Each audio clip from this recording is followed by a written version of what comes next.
Hey everybody, in this video I wanted to bring up a topic that I felt was not really fleshed out well on the AI answers.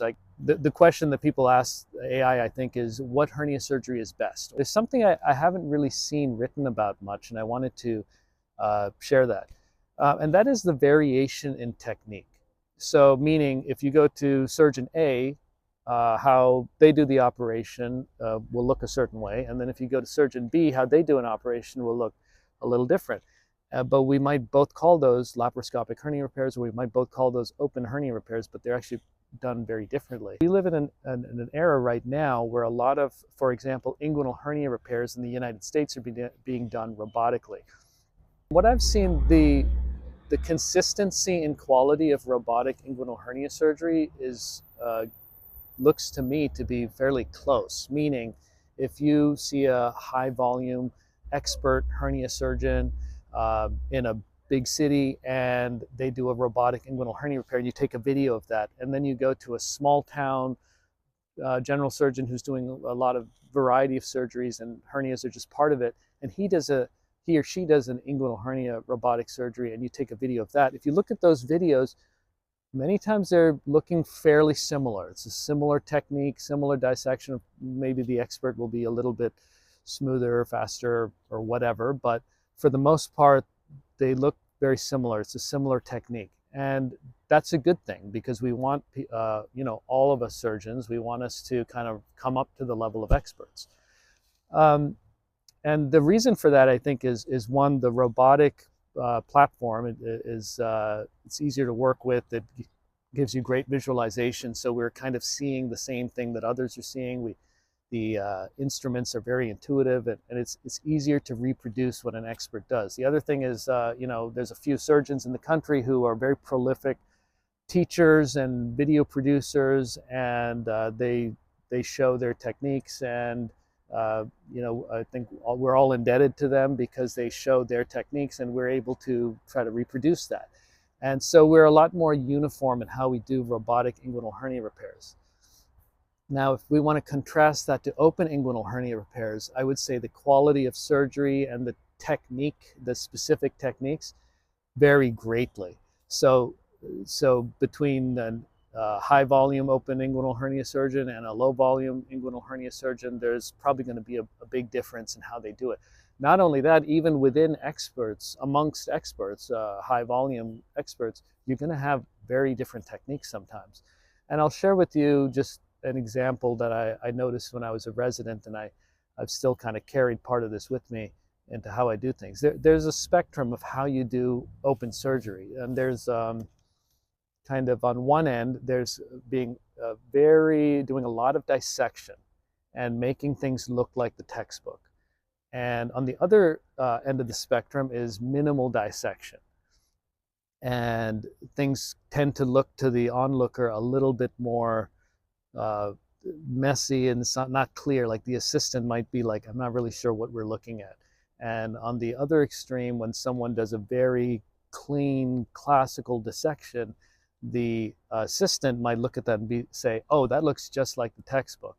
So the human body is a biological system. It's not like a car with straight lines and metal and screws and nuts. It's made of key structures, but in between all of those structures are a bunch of connections, connective tissue, tiny vessels that we can't see with our eye, tiny nerves that we can't see with our eye. And it's just filled. So when we're doing an open dissection, initially it's hard to see what's going on. You can identify some key structures, but it doesn't look like the textbook. If you tried to clearly draw that in textbook, it would be very confusing. So on the one spectrum, a lot of surgeons I noticed when I was a resident, would do a very clean dissection. They would clear a lot of the connective tissue in between the key structures, and then it now looked like the textbook, to where, me as a junior resident would be like, oh, well, I can fix this now. I know, oh, this tendon should come down to here, or the mesh should be secured to here. And it was very clear to me. And that basically takes a complex biological 3D structure and makes it more simple so that we can do what we know needs to be done.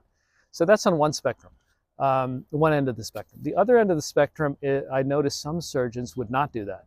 they would do very minimal dissection, and they would use their, to me, it was not clear at the time, but now I understand it was experience, it was physical touch, visual cues, and these sorts of factors guided together to identify what are the key structures, and they would just clear just enough tissue just so they could do what they needed to do. I think I noticed a difference in how these patients did afterwards. The patients with the classical dissection, where the classical dissection had been done and everything looked, really nice, I thought, in the operating room, tended to have more pain, more bruising, maybe a little bit more swelling, that sort of stuff.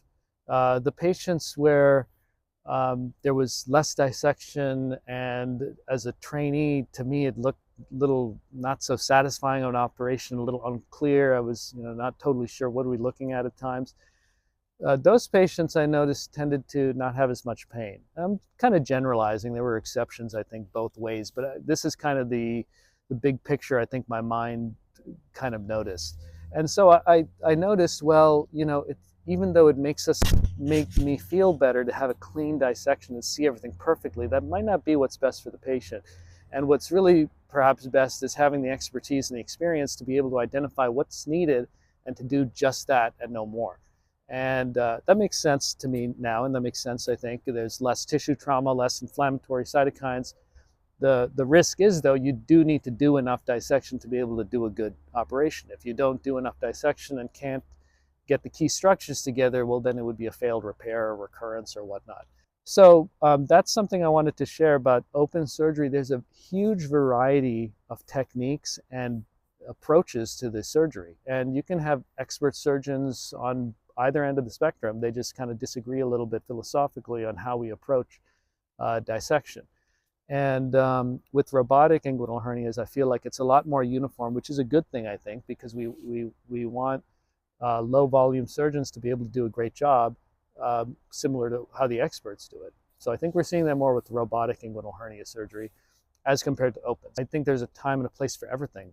Robotic inguinal hernia repairs, I think you can't match that when it comes to mesh removals and obese patients in certain scenarios. Laparoscopic hernia repairs, I think that is probably can't be beat for its simplicity and minimal pain in the right patients with smaller hernias and such.